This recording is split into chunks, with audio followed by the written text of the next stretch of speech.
Welcome to the Roasted Snow Horror Show, where fear and dread go head to head. Welcome to the show, where the screams collide, where blood runs cold, and the shadows hide. Each week a fight, two films will clash. Last week's champ, will it burn to ash? The Roasted Snow Horror Show, where fear and gore will always flow.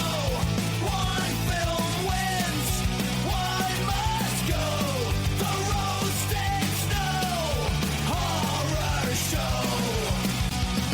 Lights go down, the fight begins. Which nightmare takes the final win? You pick your side, we'll break it down.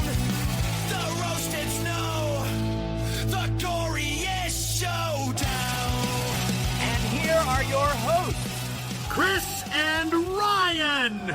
Welcome, everyone, to the Roasted Snow Horror Show. I am your host, Ryan Rosted. Everybody thinks my last name is Roasted. With me is my co-host, good buddy, Chris Snow, the Snowman, the sick motherfucker that's making me do this episode tonight. How you doing, buddy?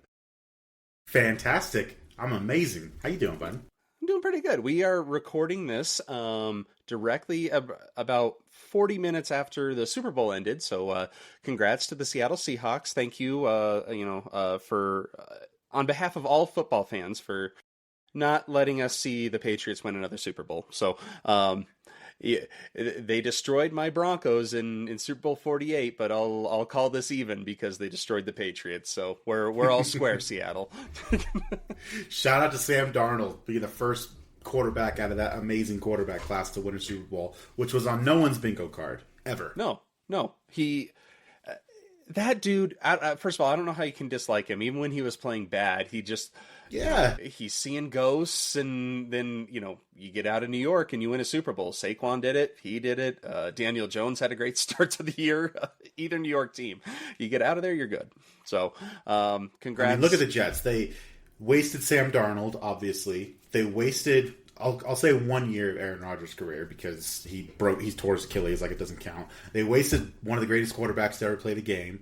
They wasted I read a report. The last time the New York Jets had some stat, it was this many touchdowns or this many wins. It was Brett Favre's last season there. Jeez, that was the last time they were ever any good. It's craziness. You leave New York and you win Super Bowls. Mm-hmm. Or you could be like Mark Sanchez, leave New York and get stabbed. Before getting fights with Uber drivers. Yeah.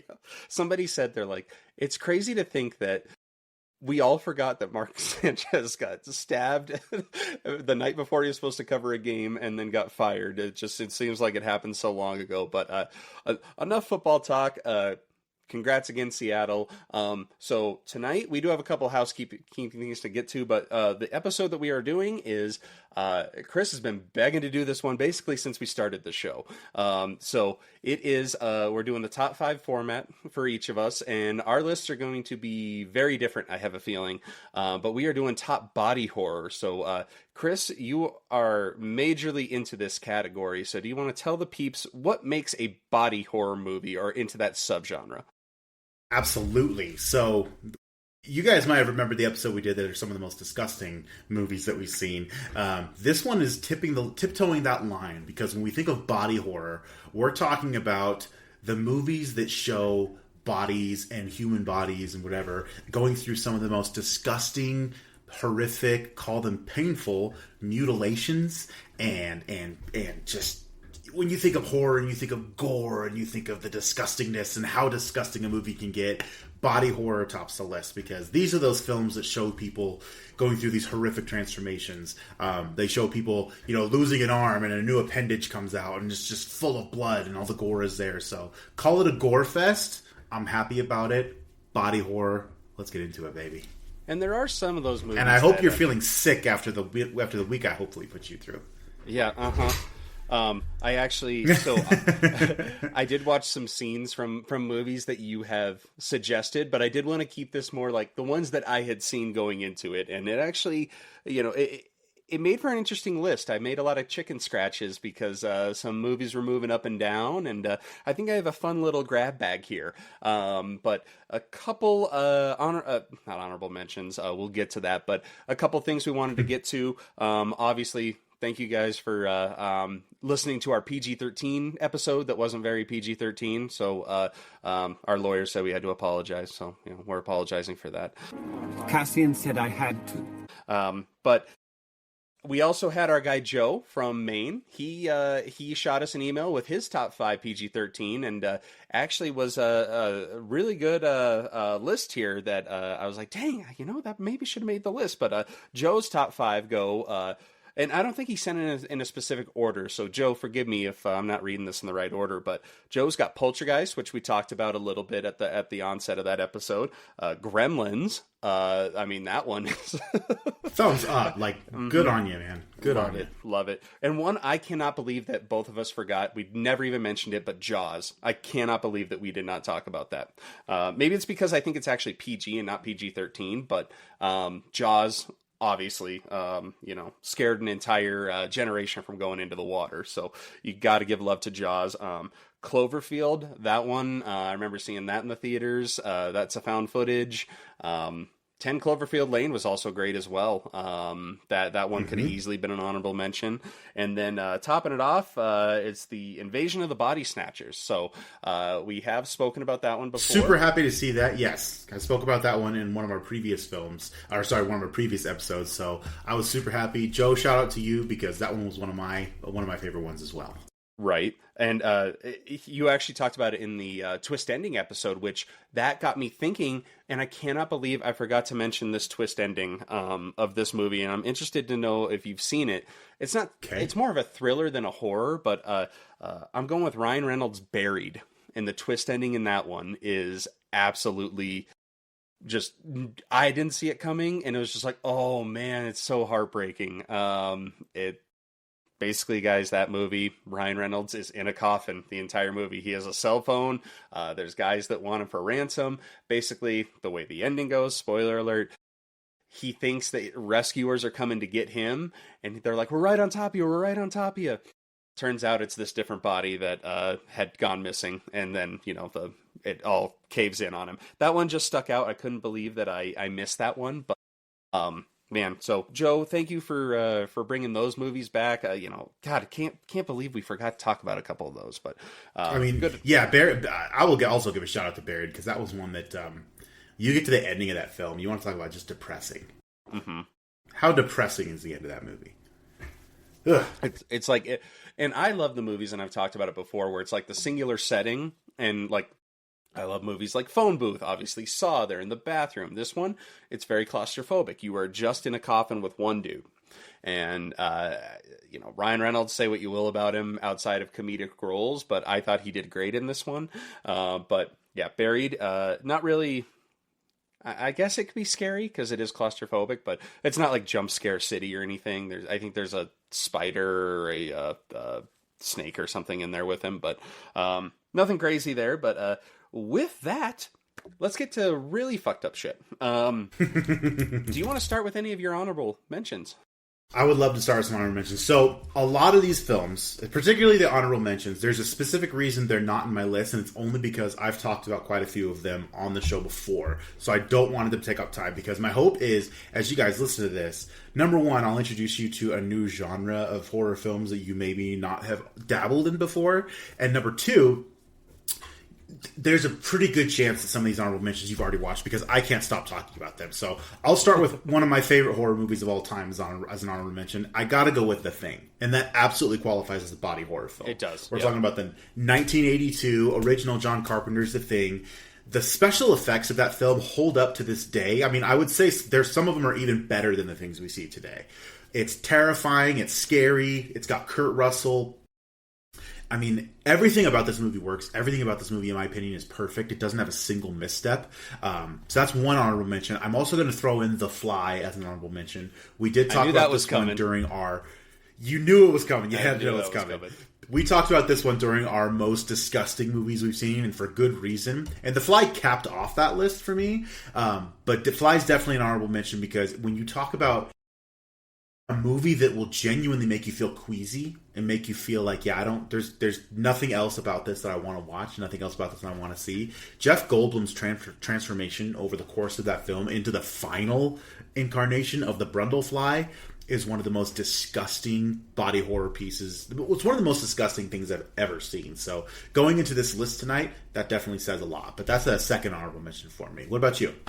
I'm going with two that kind of toe the line here for body horror. And they're also one we talked about on the most disgusting episode that we did. It's not called the most disgusting episode, but it is the most disgusting episode. 100%. It's Green Inferno. I'm classifying that as a body horror because there is a lot of dismemberment, there's cannibalism, there's a lot of really fucked up things that happen to the human body in that movie. And then I'm also sticking with another Eli Roth in Hostel in that series. More of the torture aspect of it. It's not like, a science experiment gone wrong or anything, which there's plenty of that we will get to on our list. I'm sure of it. And again, guys, if you're new, we don't talk prior. We say the topic, and then we just go, and wherever the conversation leads, that's where it fucking leads. So, and I have one more honorable mention that I have to throw in because this has to. I know I've told you about this movie. Mm-hmm. This one is on Shudder, and this is one of those more underground ones. But this one's called Body Melt. I don't know if you had a chance to watch it on Shudder yet, but Body Melt's an honorable mention. It doesn't quite make my list for me because watching the movie, it's kind of hard to get through this movie because there doesn't seem to be any kind of actual story to it. It's just like different situations that are kind of gross. There is a theme, but it's just kind of hard to follow because the body horror in it is so disgusting. But this is one of those early 90s Australian-made films that just some of the effects and some of the things that happen. I mean, the basic premise is there's a diet pill or there's a diet substance that people are taking. Substance, how about that? That is making their body react in very traumatic ways. I mean, one lady, she takes it and her tongue swells to the size of probably my thigh, and it chokes her to death, and there's just all kinds of weird stuff. But Body Melt is another honorable mention. Check it out.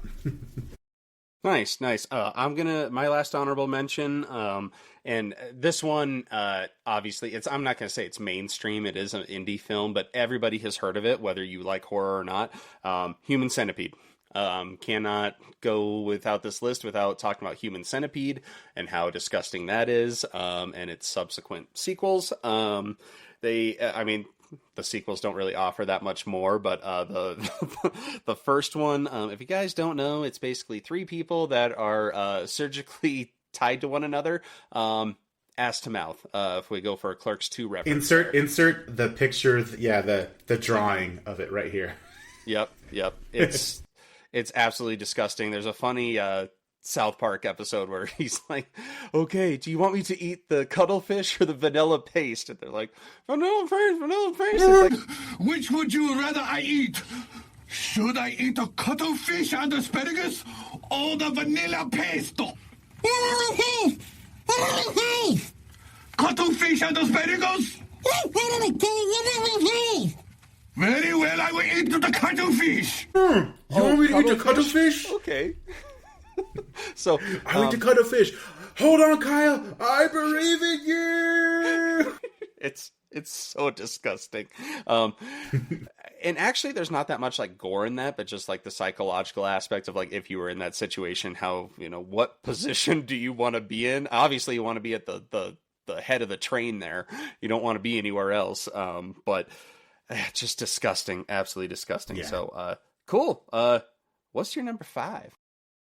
Number 5. This is one of those. So some of these films, guys, they're definitely, I don't want to say the word underground, but you kind of have to dig to find them. In this case, Shudder is always a fantastic spot for them. So is Amazon Prime, by the way. I think this one's on Prime, but I doubt you've heard of this one. I'll be interested if you bring it up. But my number 5 for all-time body horror films is called XD, EXTE, Hair Extensions. It's a Japanese film, one of those Japanese supernatural horror films. But the basic premise is, as soon as the movie starts, there's a shipping container, and in Tokyo, customs agents, they discover a huge amount of human hair inside of this container, which is not totally unnatural because this hair is used to make hair extensions. So, they find this hair inside there, but they also find the body of a young girl with a shaved head. Now, they take the corpse to the morgue and they check it out, and they find out that she's been harvested by illegal organ traffickers. And one of the night watchmen, unfortunately, is kind of a sicko. He's like infatuated with this girl's hair, and he takes her body. And when he gets her home, he finds out that the body has begun to grow hair everywhere, not just on every pore, but like in areas that shouldn't have hair. Obviously her head, her vacant eye sockets because her eyes are gone, on her tongue, the open wounds in her body, all this stuff is going on. And this guy, this sicko, he harvests the hair to make hair extensions to sell, but the grift is the hair that these people put on their head as their hair extensions, it actually controls the wearer and it starts killing the wearers. So anyone that gets hair extensions from these things that were from this hair that was harvested ends up dead. And the last thing they see is this girl on the operating table and the smiling mouth of the man who killed her, even though no one knows exactly what's going on. But this one is disgusting in such a way, like, obviously the premise of it is kind of silly, right? It's called hair extensions. The hair is quasi what's haunted, right? But the way that these people who get the hair extensions, the things that happen to them and the way they actually go about dying. I mean, you can Google just a picture of XD hair extensions here. You're going to get some of the pictures of the people whose, like, their hair is just, it's pulled out in different ways and it's like ripping their scalp off. And the hair itself is doing strange things to the body. It's killing them. I mean, the extensions themselves kill some of the characters. They obviously kill their boyfriends. I mean, it's one of those things that you just watch and you're like, for a second, you're kind of taken aback and you're like, wait, what's going on here? And then some of those deaths come. Like, one of the workers, they're killed when, like, the hair that they're on, it begins sprouting from their eyes and from their head and from their mouth. Like, these hair extensions are just coming from everywhere. It's really, it's not goofy. It's really intense. It's not meant to be campy. It is meant to be scary, and it does pull that off. But just what these hair extensions do to some of the people it's enough to make you queasy. It's enough to make your stomach turn. It's enough to make you not want to watch this film a second time. But check it out. EXTE hair extensions. Great. Amazing. We're one suggestion in, and I already want to puke. So thank you so much for that. No, There's so much more to tell. So yeah, that's why our lists are gonna, because Chris knows so many of these movies in this subgenre that I've never heard of, and I'm just like, you think you've seen the most demented shit, and then out come hair extensions right off the bat. Sweet, we're off and rolling. God damn it. Okay, so my number 5. You know I love you, buddy. I know. So I'm just gonna tell you my list. Most of them were a little bit more mainstream. That's just where I gravitated to on these. But with that, my number 5, I believe it came out in the early 2000s, maybe mid to early 2000s. But it is Slither with Elizabeth Banks. This one is James Gunn. Yeah, James Gunn did it. Mr. Guardians of the Galaxy, and oh man. So this one is a true, like, transformation, start to finish, and each subsequent scene, you're just like, how much more gross can this get? Basically, the premise on this one is I believe it's like a meteor or something crash lands into Earth, and this guy, he's Elizabeth Banks' husband, gets attacked by this slug, and the slug basically injects itself into him. Throughout the movie, he slowly starts mutating into this almost kind of like The Fly, where it's this part human, part other creature. I can't even say exactly what it is because you don't really know, but it gets to a point where he is just like a face with like a bunch of tumors growing out of him. The whole town gets taken over by this. So there's some imagery in here. What sticks out to me is in the trailer when I first saw it. There's one girl that she basically becomes, in Willy Wonka, she becomes the big blueberry. She's like, something's wrong with me. Something's wrong with me. And so that always sticks out to me. Elizabeth Banks is trying to stand by her man, and she's just like, I love you. And he's like, it's so disgusting. It's so slimy. It's definitely worth a watch. There's no hair extensions. Michael that I know Rooker of turns in a that one. classic performance. Oh my God, it's one of those that was definitely ending up on this list somewhere for me. I have watched it more than once, but it is reluctant because it is funny. Like you said yours isn't very campy. This leans into the camp a little bit, but and James Gunn does that so well. I got to give him a shout out. He knows exactly what he's doing. He's not trying to be something that he's not.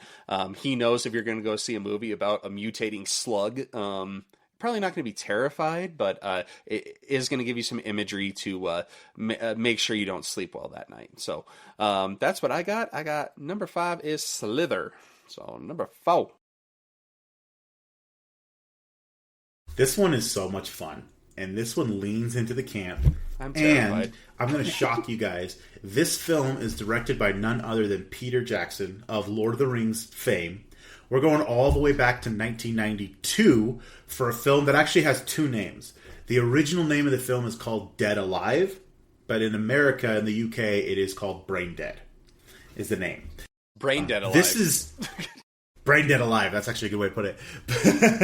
So, like I said, it leans into the camp. It's kind of a comedy. Call it a comedy splatter film. But this one is so. If I did, I'm trying to think of a good comparison. I think if we think of Evil Dead, the remake, the 2013 remake, and we think of the amount of blood they use in that final scene, you know, when she's fighting the it's raining abomination. blood. Yes. Until that movie happened in 2013, I would say that Dead Alive / Brain Dead probably has the most on-screen gore of any film during that, from 1992 all the way up to 2013. And maybe it still beats that 2013 amount of blood. I'll leave that up to the viewer. But Brain Dead's, again, it walks the line of comedy / splatter film. Essentially what we have happening is there's a guy, his name's Lionel, and he kind of looks after his mom. He's kind of a mama's boy. They live in like this old Victorian mansion, and it's in New Zealand is where it takes place. And the movie actually starts out with people who are smuggling this, call it a Sumatran rat monkey hybrid creature, off of an island back to Wellington Hail Zoo, Ratma, New Zealand. Hail Ratma. Now it's kind of Hail Ratma. And this thing, it's actually the product of a disgusting tree monkey who accidentally copulated with a plague-carrying rat and created this rat monkey thing.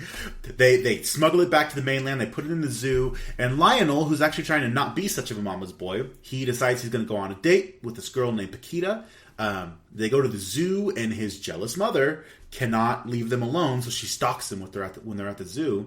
And unfortunately, while she's at the zoo, she gets bit by this rat monkey, which she immediately steps on its head and kills it. But over the following days, the mom, Vera, she grows more disgusting. Think like Beetlejuice level disgusting, just kind of rotting inside of her body. And then she does die, but she reanimates as this like a ravenous zombie. And over the next couple of days, all the people, Lionel sees what's happening, and he's trying to keep it a secret from people. All the people that come over to the house, however, unfortunately fall victim to his mother, and he locks them all in the basement to keep them all away because he doesn't want to like kill them or behead them or anything. Locks them in the basement. Eventually he has just a basement full of zombie corpses, right? And it reaches a climax in that his uncle, he comes over and he sees all the bodies in the basement. And he's like, "Oh, well, I'm going to blackmail you until you actually give up your inheritance in the estate." It is a big estate; it's a huge mansion. So he's like, "You're going to give me all of this, or I'm going to, tell on you." Unfortunately, he decides to have a party, thinking he's going to frame Lionel for all this stuff. And this is where things kind of happen, because suffice to say that his mom breaks out of the basement, and when I say that there's a lot of gore in this film, this is when it's just 15 minutes of the most disgusting, gore-filled disgustingness that you could think of. All these zombies break free. Lionel, who's this dorky guy, becomes an absolute hero. He gets the lawnmower. The lawnmower is his weapon. And I'm not talking about like a riding lawnmower. I'm talking about one of the old push mowers. He picks one up, cranks it, and turns it on, and he's just walking around holding the lawnmower and killing everything. And I mean... if you can YouTube a scene from this film, if it's on YouTube, just the amount of gore and blood and all these zombie bodies just being completely eviscerated by this lawnmower and the amount of blood and gore just flying around the screen for 15 minutes is one of the most disgusting / funny / over the top / body dismemberment scenes that I think I've ever seen. And suffice to say, Peter Jackson of less than 9 years later, he's going to make the Lord of the Rings. So this is really cool to see him in his more formal days making films, going down this route. But the movie is so over the top; it's really fun. It's not by any means an A-list movie. I mean, I would call it more of probably a C film. But man, if you have a chance to watch it, it's a hoot, and there's so much blood. So much blood. You see Gollum. I can't overstate how Lord much of the blood Rings there with a lawnmower. My grandson. You see Aragorn coming out of Helm's Deep. Fucking Right Peter out with Jackson. me. Yeah. And that's the stupid shit we talk about here. So, I want to see that director's cut. right? Yeah, it's out there somewhere. Yeah, release the lawnmower cut. Release the lawnmower cut. Okay. Well, my number 4, we're going from Peter Jackson to another well-respected director in the major epic scale movies. I'm going with Eli Roth. And this one kind of towed the line as well, but I am classifying it as a body horror. It is Cabin Fever. Fucking love Cabin Fever. It is absolutely it's one of the first movies I remember where I genuinely could not look. I was just like it.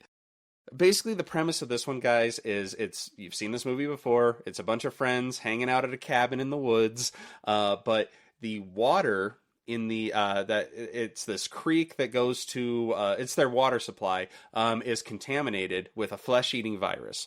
So anytime they are they're taking a shower, they're taking a drink of water, anything and everything that happens with the water, they are getting infected with this. It happens slow but steady, but there are a lot of different uncomfortable scenes in this, particularly one where one of the girls is shaving her legs in the shower. That I just, and then they're two of the guys, two of the people are hooking up, and she's like, "Wow, you did a number on my back," and it's like, "No, your flesh is just tearing off there." There's another scene where just before they hook up, Ryder Strong puts his hands at Oh yeah, I forgot about that one. Damn it! You remember that? Yeah, mm-hmm. Boy Meets World. Boy really met world there. Yep. He didn't want to meet that world. No. There's also some really stupid lines in this one. There's the pancake scene that's absolutely stupid. Pancakes! Pancakes! No pancakes. Pancakes! No pancakes!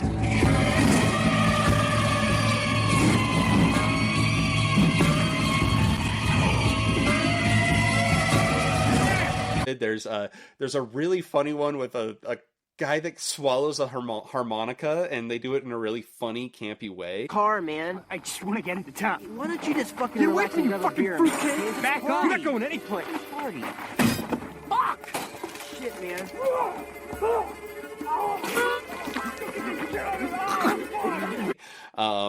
And the ending of this one has kind of a Night of the Living Dead kind of ending type thing, but it is. They did a sequel. I think they did a remake. I didn't see either of those, but it is really a good watch. The acting is really fun, but yeah, if Eli Roth himself cameos in this one. Yep. Mm-hmm. If you don't like flesh getting ripped off or anything like that, this one is not for you. I still go back and watch it every once in a while, but there's still scenes where I'm just like, oh god, I can't. So Cabin Fever, I want to say it came out in 2003, 2004. If you do go and watch that one, make sure you're getting the original.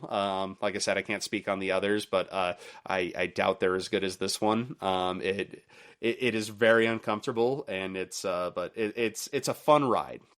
That's what I got for number 4. We went Cabin Fever. All right, baby. Number 3. Now, this is another one. So you guys, like Ryan said at the beginning, I have an otherworldly, disgusting knowledge of a lot of underground body horror films that you've never heard of. I guarantee you've never heard of this next one.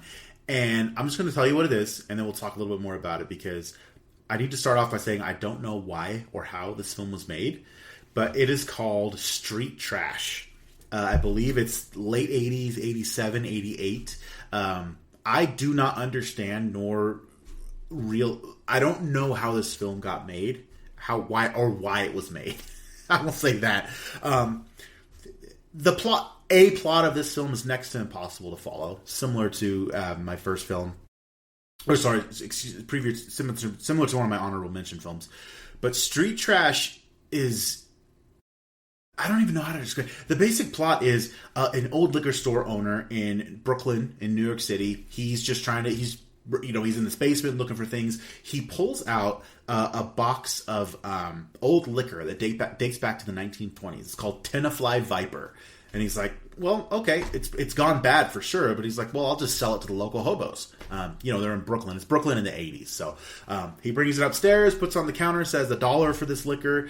And you get these poor hobos that come in and will buy the liquor, and the second they drink it, as soon as they swallow it, their body, they just melt away immediately. They just, the first hobo that drinks it, he takes it and he goes and sits on an old broken toilet, and he's like and he drinks it, and he just melts into the toilet. And I mean, the effects and what they're doing with the bodies on this one is so overly disgusting. They're drinking Miller Lite. That's what they're doing. They're drinking Miller Lite, exactly.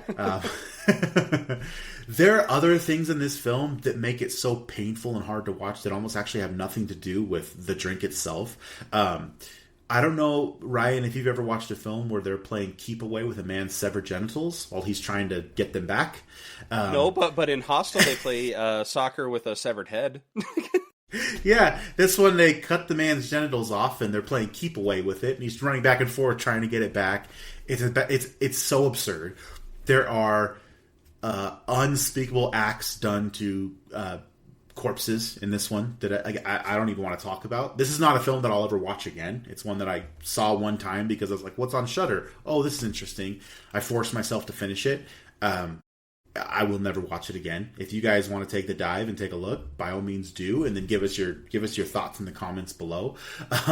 But Street Trash 1987, the disgustingness of this film, the bodies melting away, the other things that are done. I mean, I can't even talk much about the plot because there almost isn't one. I mean, it's a bunch of hobos in a junkyard who are being led by a deranged Vietnam veteran, and some of the other hobos that don't. I don't know. Am I using hobos degradingly here? I'm not trying to be degrading. No, people, if you are, hip, if you are in this time frame, you know what a hobo is. Let's just say, 100%. Let's call it what it is. You know what it 100%. Is. Someone that's fallen down on their luck. We can do it it's easy word to say, hobo. yeah. But all the deaths are comedic. There's horrible injuries. Like I said, the keep away game it's just diabolical. The things that are done to corpse. I mean, I'll never watch it again. I dare say I regret watching it once, but Street Trash is my number 3. It's so my number 1 and number 2 have got to be pretty intense to beat this thing. Well, and I'll just say for the listeners out there, if you haven't listened to our most extreme episode, if this one wasn't even an honorable mention on that one, so that'll tell you where his mind went for the top for the ones on that one. So or dishonorable mention, I guess, in that list, because there's quite a few movies on that one that we will never watch again. And there's a couple movies on there where we're like, don't watch this, guys. We'll tell you about it, but don't watch it. Okay. I don't know what to do with that one. Okay. Well, I dare you, if you get a chance to, like I said, it's on Shudder. Watch it for 20 minutes and just see what happens. Be like, and then you can text me. You can be like, Chris, what did you send me? Yeah, I'm gonna send you some help. I'm gonna sign you up for a therapy session tomorrow. Yep, we're all good.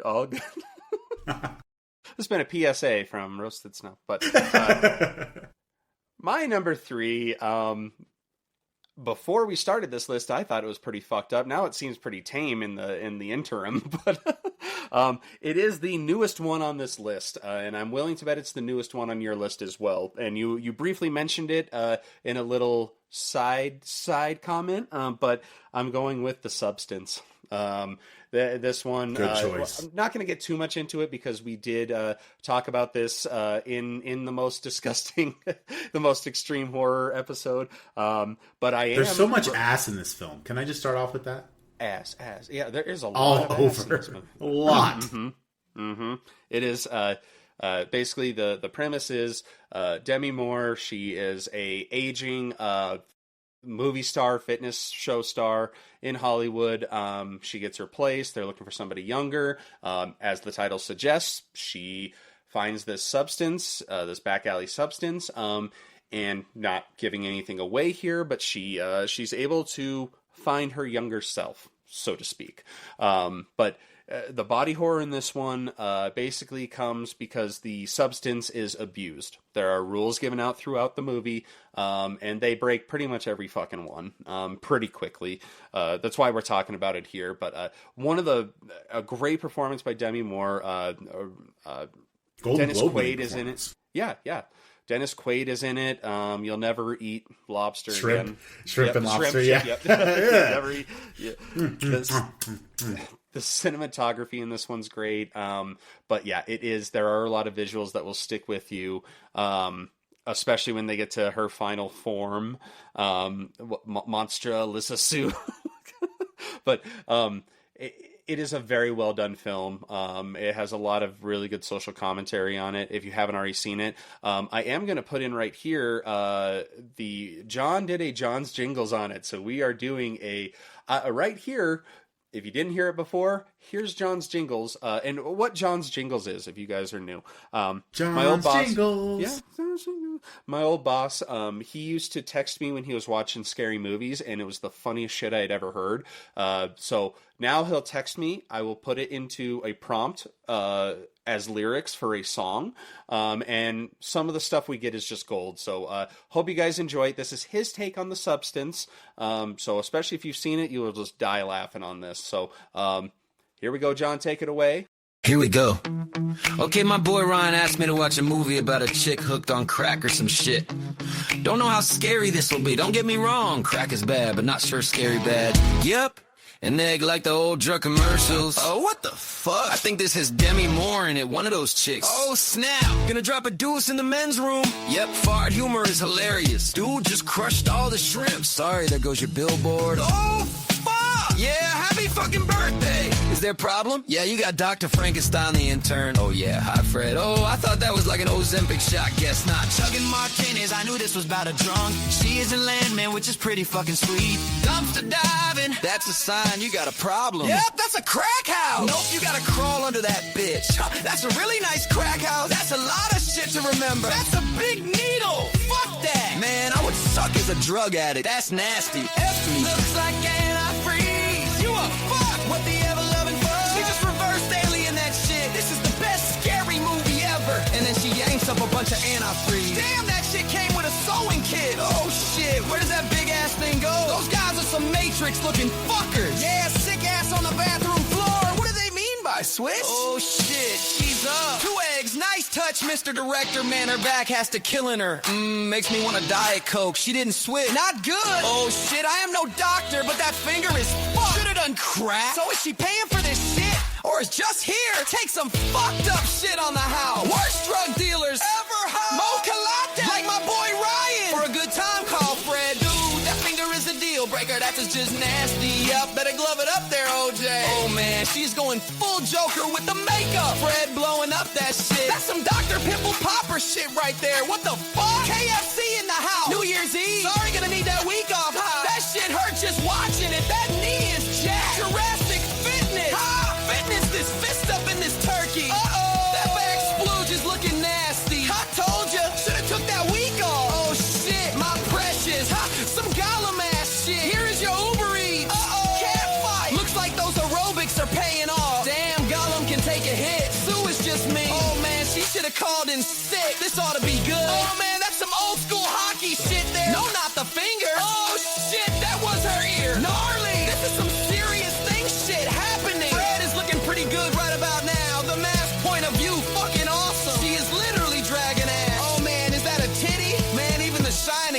a lot of blood, damn. Moral of this story, kids, just say yes to crack. That shit's Never fails. It's Never ridiculous. fails. We love Josh Jingles. He's like, oh, you just should have gone to a crack house. It's so good. Yeah, it's so it didn't give anything away if you hadn't seen the movie, but definitely check it out for sure. It is number 3 on my list. So yeah, tame compared to what you said. I'm so scared on what your 2 and 1 is. I kind of want to stop this episode right now, but I can't. So I'm scared. I will say this: number 2 and number 1. Number 1, you've probably seen both of them. I guarantee you've seen number 2. And I would say that the body horror isn't necessarily as disgusting as Street Trash, but it sticks out because the movie in and of itself is better and it's much more rewatchable. So, number 2, interestingly enough, was one of your honorable mentions. I'm going with the Human Centipede. So, well done on the mention there. This one's, if you got...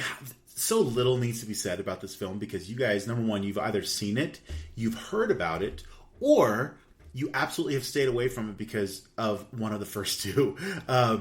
But Ryan, you mentioned it in the beginning section of the episode. We have a mad scientist who has taken these 3 poor people and he has attached them in such a way that you have the front segment of the centipede, and then he has that man's anus stitched into the mouth of the second segment of the centipede, and you have her anus stitched into the mouth of the her friend, unfortunately, who was the last section of the centipede. I feel really dirty just saying that. Yeah. I mean, this is another one of those films I don't know how it got made, and there were 2 sequels, which, by the way, I don't recommend watching either of them. Well, because the second one is, it's a guy that's obsessed with the first film. It's meta. Yeah, it's very meta. Yeah. Mm-hmm. And then the third one, I think, is in a prison, and they try and make an entire prison yard full of, So watch the first one, or not, whatever. I'm not going to tell you how to live your life. The second one kind of bordered on, like, this. I feel like I'm watching a snuff film. Mm-hmm. That's kind of the way I felt about it. It was black and white. It's very strange. Yeah, for sure. But yeah, the original one, I'll let you never forget. This was back in the days when Netflix still sent you DVDs. And I was like, oh, this has got to be a crazy horror film. I need to check it out. Sure enough, it moved me in ways that I don't want to ever be moved. But the way that the film goes through after the procedure, and this mad scientist is like treating these 3 poor people combined into one. He's treating them like a dog, like a pet. He's forcing them to go through with the things they don't want to do. You mentioned one earlier. The last segment, unfortunately, she has an infection and she's dying. She has sepsis, which obviously, right? With that, how horrible this is. But there's a little bit of hope at the end because 2 detectives who are investigating the missing people do show up, and you think, oh, are they going to find them? Are they going to help them? The answer is no. The mad scientist, unfortunately, is able to kill both the detectives. But they kind of kill each other because one of the detectives kills the mad scientist, leaving the centipede, which the front of the centipede, the man, he has to himself, he has ended it himself by using a sharp shard of glass, saying he deserves this because he's been a bad person, but he's going to end it now because he's not going to be humiliated anymore. So he's still attached to the people behind him, so he takes his own life. And then the poor girl, the last girl who we mentioned, is sick with sepsis and is dying of an infection. She's the friend of the middle segment. There were 2 friends going out. In the last scene, she dies. So the very last scene of the film is this poor girl in the middle of these 2 corpses, one in front and one behind, that you can't pull off of it. You can't get away from. The scientist crippled all of them. He cut their ligaments in their knees so they can't walk. So she's just doomed to sit there on her hands and knees probably until she wastes away, which, again, thinking about what's going to happen to her and thinking about those pieces is more horrifying than the whole movie itself. I mean, that's part of what sticks with you is the fate of this poor girl. But man, you want to talk about disgusting body horror. I mean, this one isn't gory like some of the other ones I've talked about with gallons of blood. It's just what is happening is like enough to make your mind go, I don't want to watch this anymore. You won't. If you want to lose some weight, watch it because you won't want to eat for a week. Yeah. And if you're really sick and you really want to torture yourself, watch the second and third one, particularly the third one. I mean, it gets to the point, I think the director said himself, it's like it got to the point where it's just like, how do we outdo the disgustingness of the last film? And that's exactly what they do. Yep. Mm-hmm. And obviously, like, everybody tries to one-up Obviously a really recent one is Terrifier, because each of the 3 movies has that iconic kill. So what Terrifier 4 holds in store, I have no idea, because they keep one-upping it. I don't know how they do it, but they keep doing it. I want to know the minds behind these sick movie makers. Right? Exactly. So my number 2 and my number 1, they flip-flop quite a bit. And basically I separated them from one of them. It's just because the movie I actually enjoy, and I wanted to make it either number 2 or number 1 because of how good of a movie I think it is and how much I enjoyed it. The other one is one that I don't ever want to watch again, that I will never watch again. So in spirit of this, I put that one as number 1. My number 2 is a movie I actually really enjoy. It is Tusk with Justin Long. It is... my God, I made the mistake of purchasing that Blu-ray the day it came out because I'd never seen it, and I knew it had to be funny. It's Kevin Smith; it's got to be good. Mm-hmm. So it is. It's confined to the doldrums of my closet somewhere. Not one that I'll take out and put in. So, like, I'm the opposite, because I'll, like, if I'm homesick, and I'll just be like, oh, I'll watch Tusk. Things can get worse. But basically, like you said, Kevin Smith, if you guys don't know Kevin Smith, he is more known in the comedy world. He's Jay and Silent Bob. He's Clerks.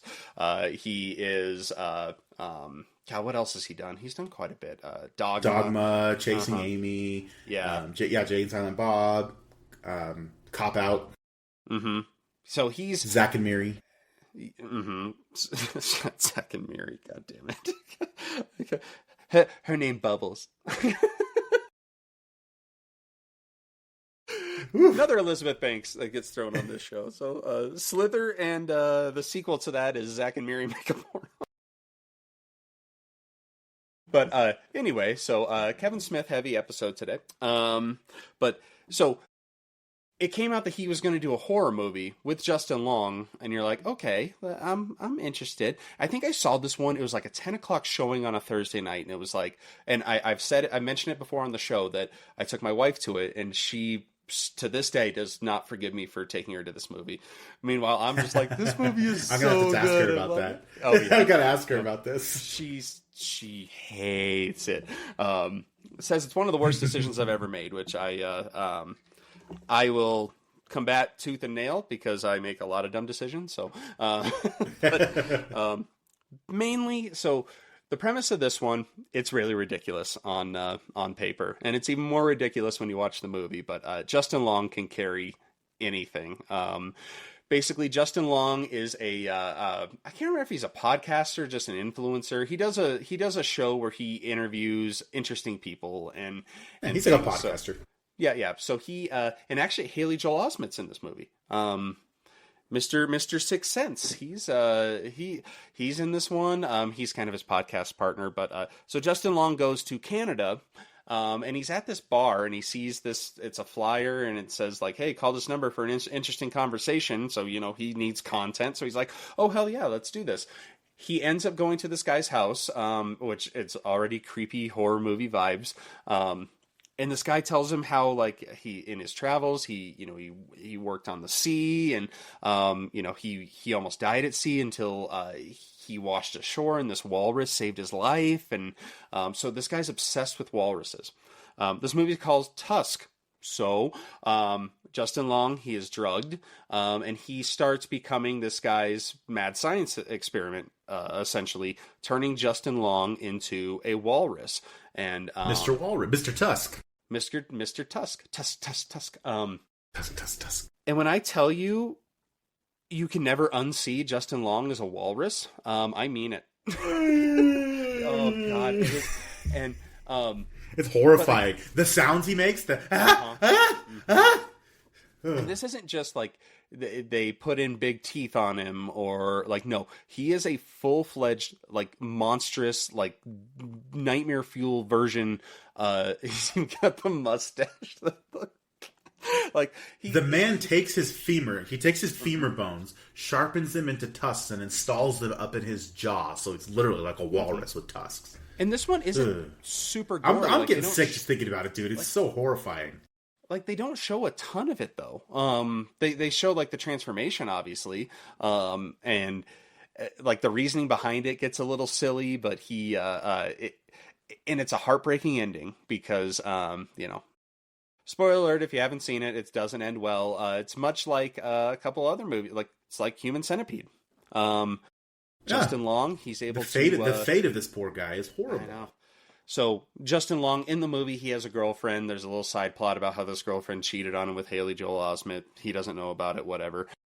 But they go looking for him, and actually there's a fun... To be fair, and I just want to say this, to be fair, Justin Long is an absolute dick as a human. He's not a good guy. No, he doesn't deserve what happens to him, but he's not a good dude. He needs the clout.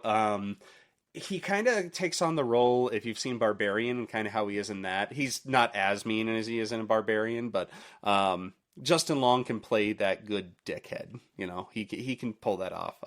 But so basically, his girlfriend and his best friend come looking for him. There's a fun cameo by Johnny Depp. He plays a detective, a very Quebec-heavy accent detective.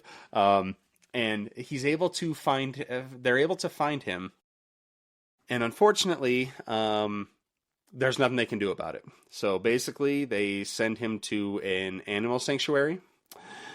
And they go visit him, and he lives out his days as a walrus. A little Justin Long walrus figure. It's horrific. Yeah, so Johnny Depp, he just randomly makes it. Here's my impression. Yep. I am Johnny Depp. I was looking for totally random. I was looking for this hockey player, and I found the hockey player. Yeah, it is just, it's so random and so funny. They're actually earlier in the movie, Justin Long has a very interesting conversation with these two clerks at a store, and it ends up being, I think they did a spin-off movie with them, but they are, which I never saw, but this is just stuff that Kevin Smith does in his movies. But anyway, the ending, it's really sad because Justin Long is able to kill his attacker as a walrus. And again, sounds ridiculous. And then his girlfriend and best friend find him. There's nothing that they can do. What can they do? They can't reverse it. They can't do anything. So they end up basically putting him in a little sanctuary. And, he lives as a walrus for the rest of his days. And it's really sad because you even see a little tear come down his walrus face. It's like... They come in and they come to visit him and they're like, hi, and he pays them no attention, but then they throw a fish to him, and he comes out of his little cave, and he starts eating the fish, and then he looks up at him and sees them walking away, and he starts wailing, crying, and a little tear comes out of his eye. It's just... And he remembers, like, look what's happened to me. I'm a human being, but look what I am now. Yeah, there's no way that they can reverse this at all. So, yep, that takes my number 2. And my number 1 is going to be just one I will never see again. So, that's why this one took number 2 instead of number 1. But as a movie, this should probably be number 1. But that's fair. That's fair. I'm excited to hear what your number 1 is. Mm-hmm. Number 1 for me is an interesting take because, again, it's not. I mean, it's a pretty gory film. There's a lot of body horror. There is a lot of body horror in this one, but if you put it up next to some of the ones that I've mentioned, particularly like Street Trash or Evil or Dead Alive or Brain Dead, you're like, well, those were bloodier and they were gorier than this one. This one's my number 1, probably because of the impact that it had. It is an absolute cult classic. It's one that I've watched probably 4 or 5 times, and I can easily watch another 4 or 5 times once in a while. But this is my number 1 body horror film, and it spawned a whole franchise. Can you guess what it is yet? God. We are going, it's a deep cut. It's a deep cut that inspired an entire franchise. Can you give me one more hint? 9 films, if I recall correctly. Oh, does it have to do with a guy with pins in his head? Indeed it does. We're going with Hellraiser. Well done, sir. Hellraiser is a unique film. Hellraiser is... I remember being... Because this film came out in, I want to say 89, maybe 1990, something like that.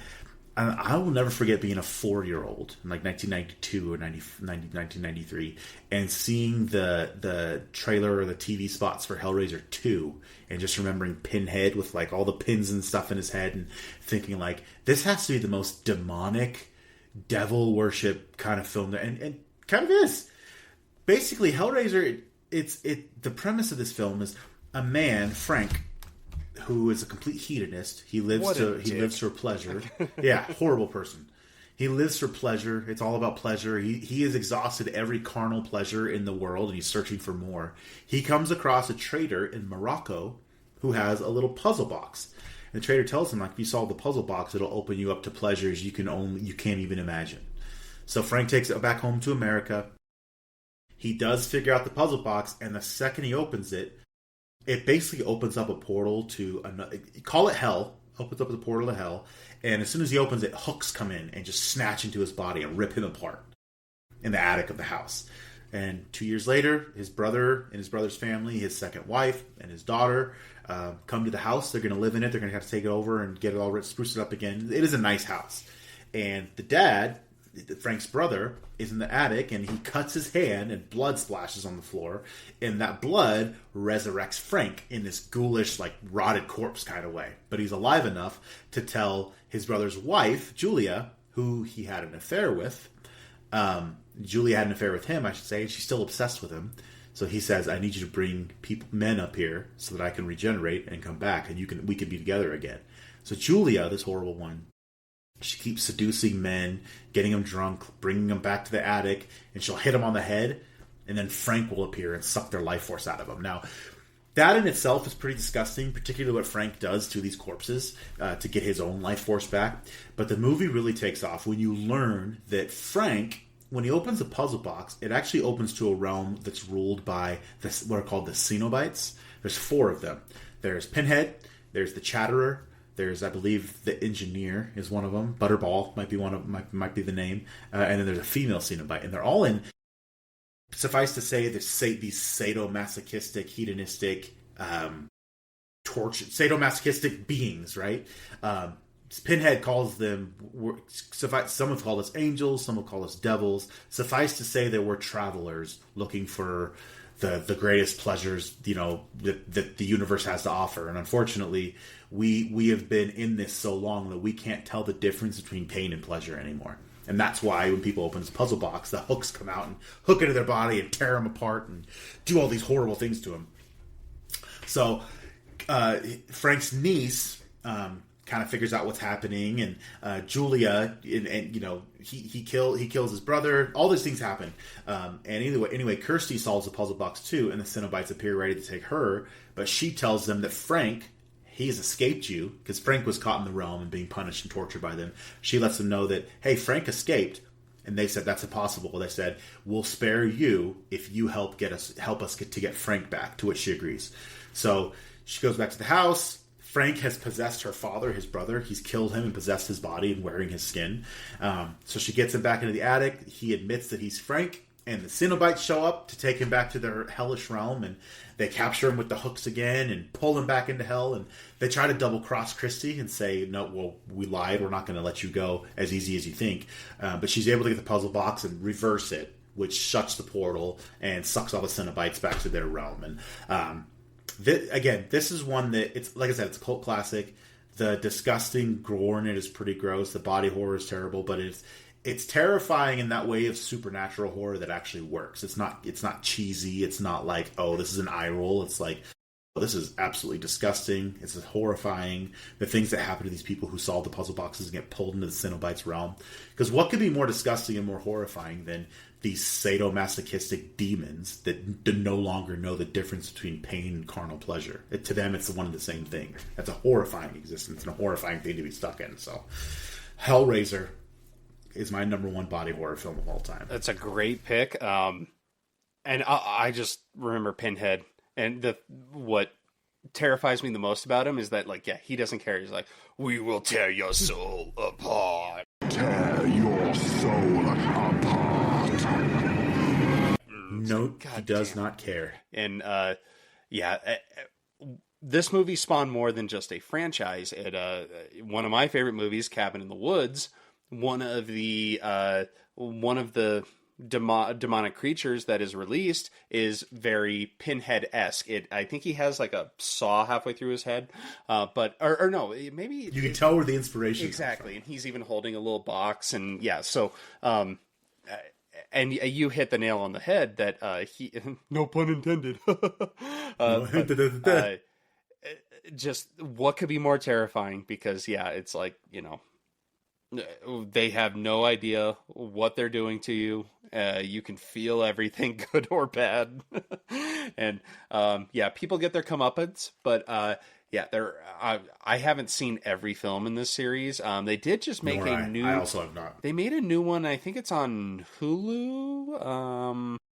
I forget what it's Hulu called. Or Shudder. Yeah, it's like Hellraiser Resurrection Rise, something like that. I need to watch it. They've got a brand new Hellraiser video game coming out this year, which I'm really excited to check out.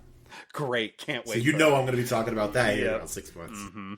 Damn, yeah. Well, actually, ironically, mine number one also has to do with pleasure, kind of. This one, I saw this one maybe 20 years ago. Okay. My memory of the details of the plot may be a little hazy here because I did only watch it once. I will never watch it again, but it has stuck with me since that first viewing. I don't even truly know if I got through the entire movie. I'm pretty sure I did, but because I remember enough of it. But this one, it's kind of a revenge flick.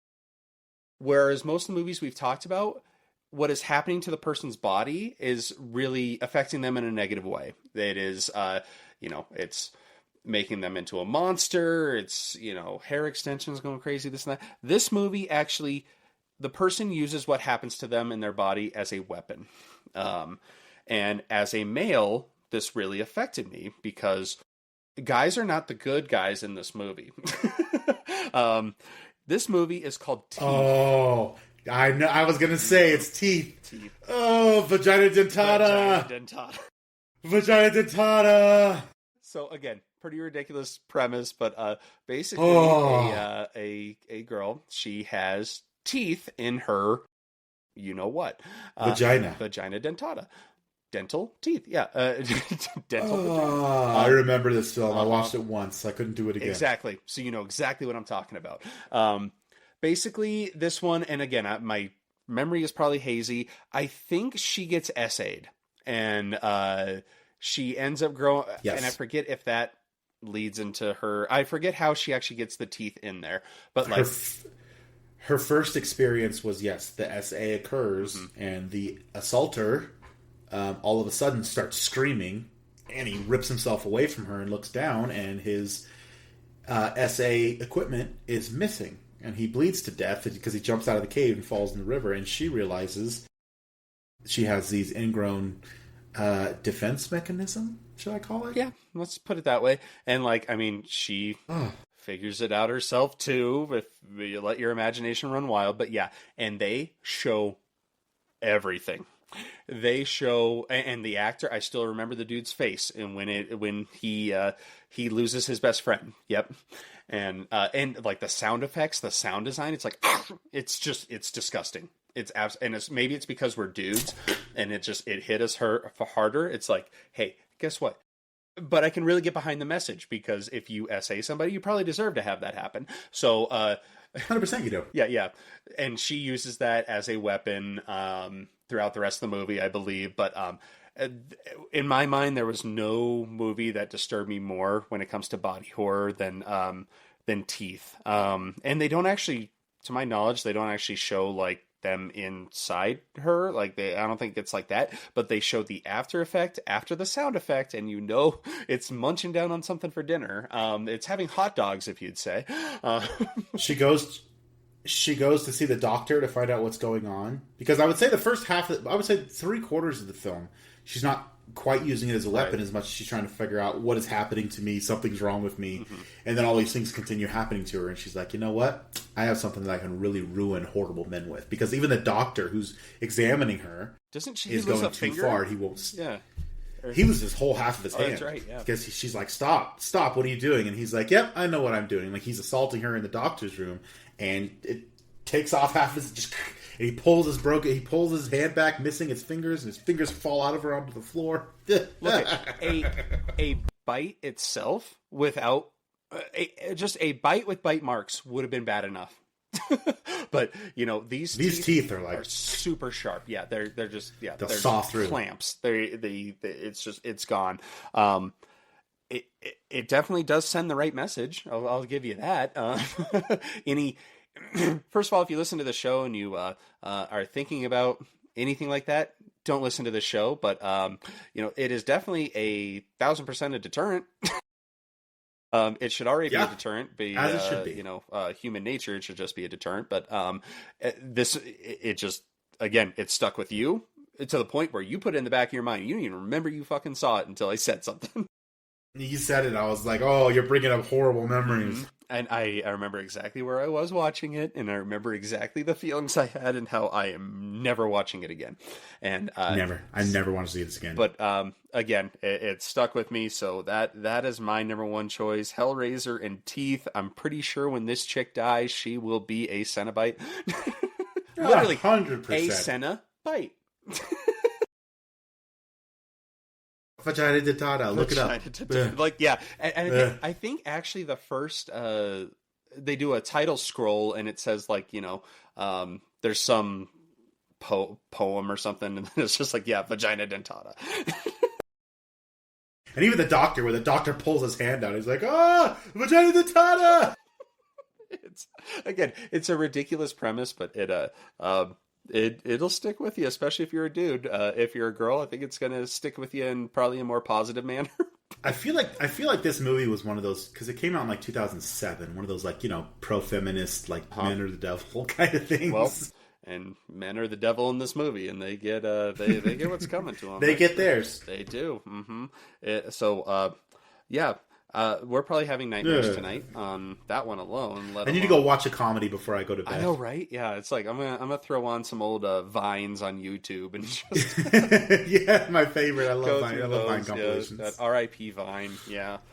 Holy shit. Okay. Why the fuck you lying? Why you always lying? Why the fuck you lying? Why you always lying? Oh my god. Stop you fucking. Oh my god. Stop fucking lying. Oh man. I'm glad you see, Ryan, the reason I love you is because you know exactly what I'm talking about when I do that kind of stuff. What's going on? Mikey would have no idea. He'd be like, what? I'll send him some old ones they'll just think of, and I'm just like Mary Chrysler. Merry Christmas. Merry Chrysler. We're all children of Jesus.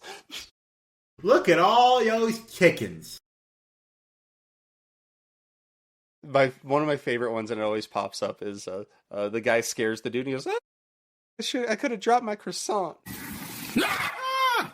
Stop! I could have dropped my croissant! My croissant! Ah! Anyway, stop! I'm going to drop my croissant. If you are listening to this episode and we're near the tail end of it, after we're done and you need a cleanse, just search best Vines or classic Vine Vines compilations. I've gotten to the point where I have to like go out of my way to find compilations that I have not seen. So like I 100%. And 100%. I'll tell you guys, if you don't know what we're talking about, these are not PC at all. Welcome to Chili's. Hi, welcome to Chili's. Welcome to Chili's. They are not PC at all. So, yeah. Story time. With friends. It was then she realized the cat was still alive.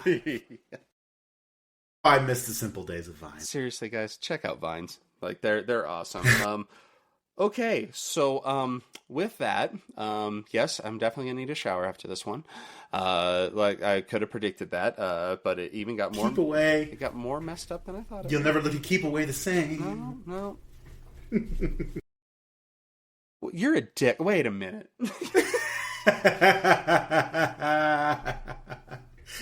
Can I just say, I never in a million years thought we'd do a podcast where we'd be talking about so much genital mutilation. Oh, I know, yeah.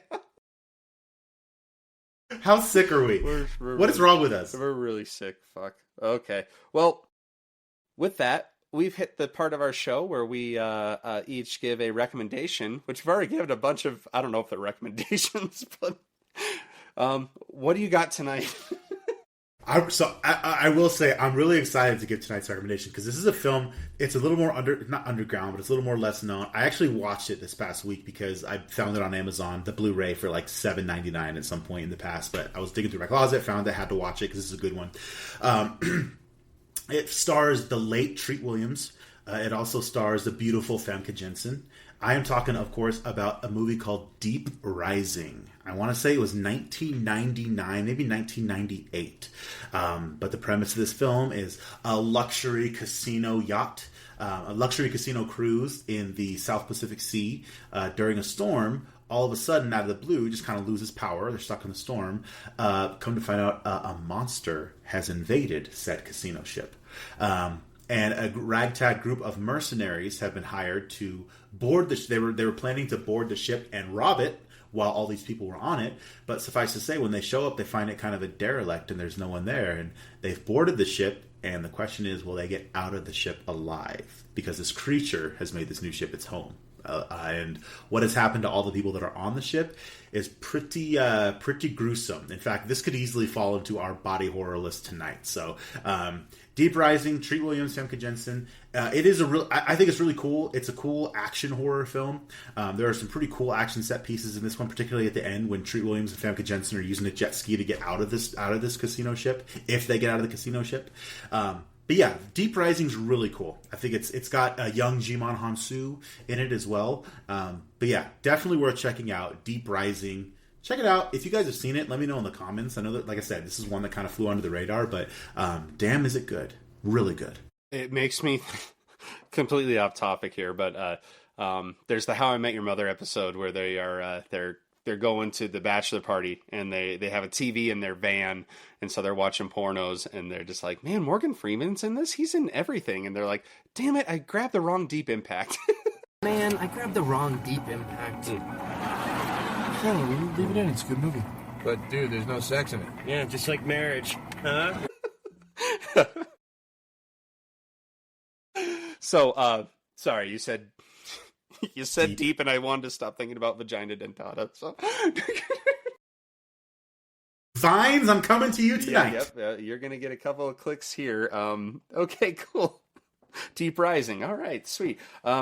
I picked one that it's readily available on Netflix, and it's a body horror in the sense that it actually literally involves everybody's body. It's not gory. I think there's a kill or two, but it's very psychological and it's very well done. It sounds confusing, but it's not. It's called It's What's Inside.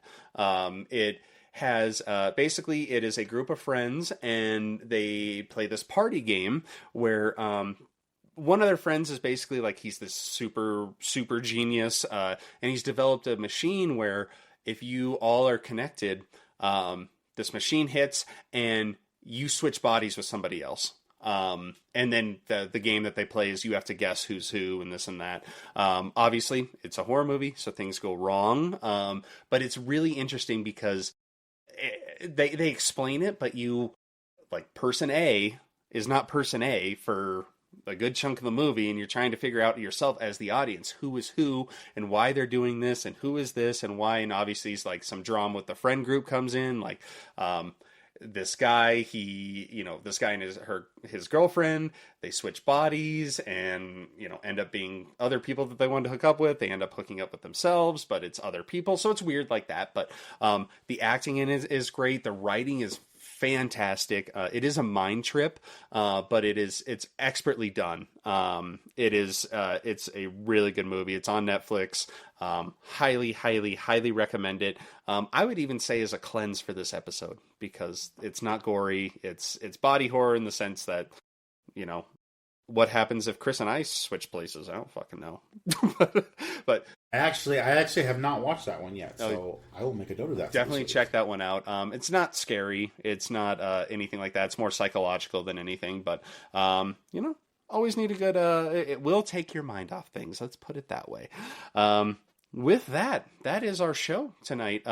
We do have a couple weeks here before we go to Scream City. We're going to have the Ghostface Gauntlet, where we're going to have every previous Ghostface prior to Scream 7, and they're going to battle it out, kind of like we did with the Santa Claus Rumble there, where we're just going to figure out who the best Ghostface is. Now, can I tell it right now? This Ghostface. What's up? Yo, Duque, pick up the phone. What's up? What's up? Who's that? Yo, pick up the phone. What's up? What's up? Yo, Duque, pick up the phone. Yo. What's up?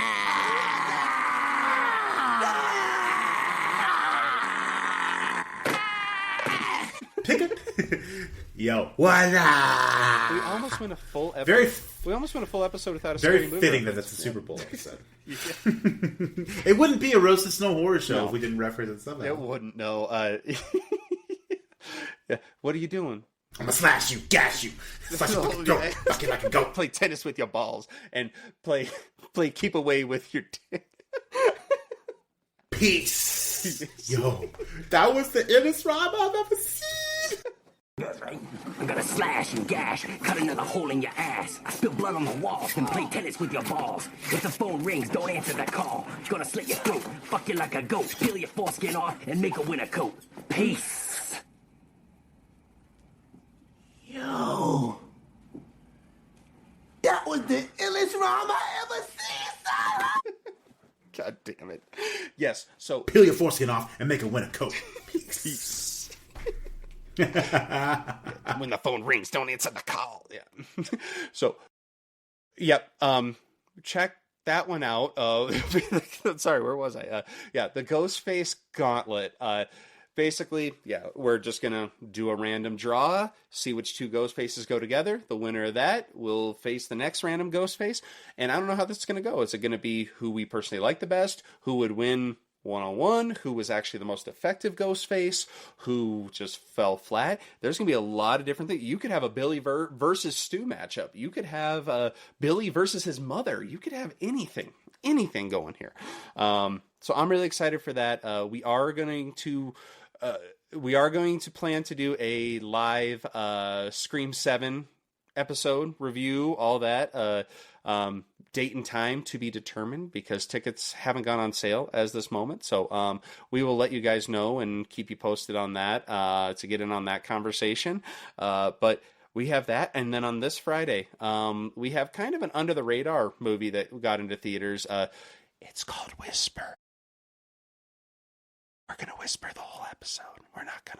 We can't raise our voice. But we're doing the ASMR thing. Doing it like ASMR. Which, speaking of like sound design and everything, there's one coming out, I forget the title, but it's like upbeat or something. It's like the scariest movie you'll ever hear. It's an A24, but yeah, maybe we'll see that one after Whisper. I don't know.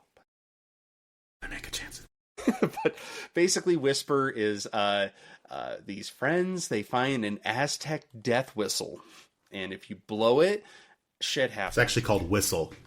Yeah, whistle. Yeah. What did I say? You said whisper. Oh, whisper. Sorry.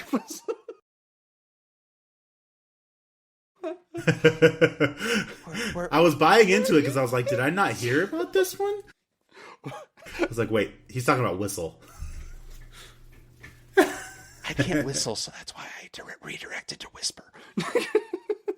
But yes, whistle, because it is a Aztec death whistle, which definitely does not whisper at all. I'm sure there is a movie called Whisper out there. There is. It's a 2007 film. Okay, well, maybe we'll cover that and do it all Whisper. All right, so guys, thank you for sticking it out with us. Hope you guys watch these movies or don't watch these movies. Get sick. Yeah. Throw up. If you think you can top both of our lists with your most messed up body horror movies, let us know and I will promptly ignore it. But thank you guys for tuning in again. Thank you for all the support. Keep on listening. Find us wherever you get your podcasts. Search Roasted Snow Horror Show. Look for Thriller and Chiller, duking it out back there.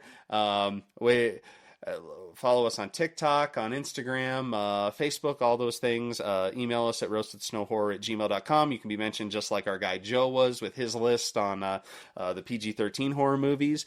Tell us we suck. That's fine too. We hear it. It's all good. Tell me to get the title of the movie right.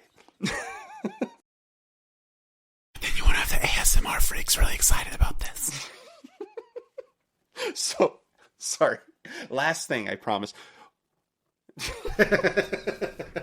I'm slap happy. So, yeah, when you went into the camera to whisper and you were out of frame for me, all I could think about was forgetting Sarah Marshall when she comes up with the pearl necklace and he's, did you have that a second ago? Yeah. Go in. Go out. Go in. Go out. Oh, that's gross. Hey, honey, no, the camera's right there. No, I know, but I just want to tell him, though. No, the camera. Think about how much she's hurt you. Hey, Liz? Yeah. I think you need to move just a tiny bit further away from the microphone. No, closer. Oh. Now a little further. Okay. Closer. And then a little further. And then closer. Keep your head down, though. Can you hear me? Yeah, closer. Further away. Oh, I know what you're doing. That's not funny at all. You stop that. What? Come on, hey, yeah, real funny. Hey, that's a great necklace, Liz. Did you have that a second ago? Oh, that's gross. Not gross or anything else we've talked about tonight, but oh man. All right, guys. On that note, have a great night, and thank you for listening to the Roasted Snow. Listeners, thank you. Okay. Thanks for listening to the Roasted Snow Horror Show. Please follow us on our social media pages and tell your friends, pretty please.